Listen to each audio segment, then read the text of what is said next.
എത്ര പത്തറ്റിക്കാണ് ഇന്ത്യയുടെ അവസ്ഥ എന്ന് കാണിച്ചിരുന്നത്.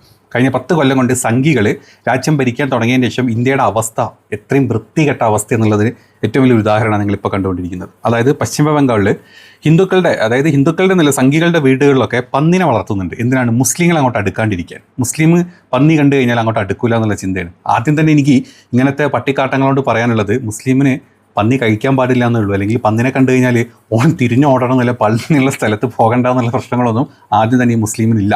പന്നി മാംസം കഴിക്കരുതെന്നുള്ളൂ. അതുകൊണ്ട് അത് അവിടെ ഞാൻ ജസ്റ്റ് പറഞ്ഞിട്ടേക്കാം. പക്ഷേ ഇന്ത്യയിൽ നിങ്ങളൊന്ന് ആലോചിച്ച് നോക്ക്, പണ്ട് ഏത് അവസ്ഥയിലായിരുന്നോ ബ്രിട്ടീഷുകാർ ഇന്ത്യയിലുള്ള സമയത്ത് നമ്മൾ ഹിന്ദു മുസ്ലിം അല്ലെങ്കിൽ തൊട്ടുതൂണ്ടായ്മ അല്ലെങ്കിൽ ഈ പറഞ്ഞ അടിമത്തും കാര്യങ്ങളും രാജാവും ബ്രാഹ്മണനും ക്ഷത്രിയനും ഏത് രീതിയിൽ ആ രീതിയിൽ ഇപ്പം നമ്മുടെ രാജ്യത്തിനെ മാറ്റിക്കൊണ്ടിരിക്കുക. അതായത് മുസ്ലിം എന്ന് പറഞ്ഞാൽ അതൊരു വിഭാഗം, ഈ ഹിന്ദു എന്ന് പറഞ്ഞാൽ മറ്റൊരു വിഭാഗം, ദളിതരെന്ന് പറഞ്ഞാൽ ആർക്കും കണ്ടുകൂടാത്ത തോണ്ടാൻ പറ്റാത്ത ഒരു വിഭാഗം, ഈ രീതിയിൽ രാജ്യത്തിനെ മാറ്റിക്കൊണ്ടിരിക്കുകയാണ് നമ്മുടെ രാജ്യം ഭരിക്കുന്ന ചെറ്റകൾ.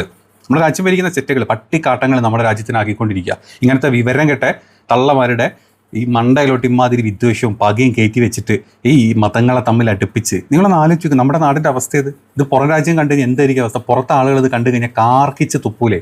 ഇന്ത്യ എന്ന് പറഞ്ഞാൽ തന്നെ ഇപ്പോൾ ഒരു കോമഡി പീസായിട്ട് മാറിയിട്ടുണ്ട്. സംഘികളുടെ കാട്ടിക്കൂട്ടലുകൾ കൊണ്ടാണ് ഏറ്റവും കൂടുതൽ നമ്മൾ കോമഡി പീസുകളായിട്ട് ബാക്കി ലോകരാജ്യങ്ങളുടെ മുമ്പിലെത്തുന്നത്. പിന്നെ ആ കോമഡി പീസുകളുടെ നേതാവായിട്ട് ഒരു താടിയും കൂടെ പോകലില്ല ഇടക്കിടക്ക് ലോകം ചുറ്റാൻ. വെറും പരിഹാസപാത്രമായി മാറാൻ വേണ്ടി മാത്രം ഒരു ഐറ്റം. ഏതായാലും ഇതൊക്കെയാണ് നമ്മുടെ നാട്ടിൽ ഇപ്പം നടന്നുകൊണ്ടിരിക്കുന്നത്. ഏതായാലും സംഘികളുടെ ഉള്ളിലിരിപ്പ് നിങ്ങൾ മനസ്സിലാക്കിക്കോ. സംഘിനെ അടുപ്പിക്കാണ്ടിരുന്നു. സംഘി അടുത്ത് കഴിഞ്ഞാലുണ്ടല്ലോ കുട്ടിച്ചോറാവും. നാടും കുട്ടിച്ചോറാവും, കുടുംബവും കുട്ടിച്ചോറാവും, സകലതും കുട്ടിച്ചോറാവും. അതാണ് സംഘി എന്ന് പറഞ്ഞത്.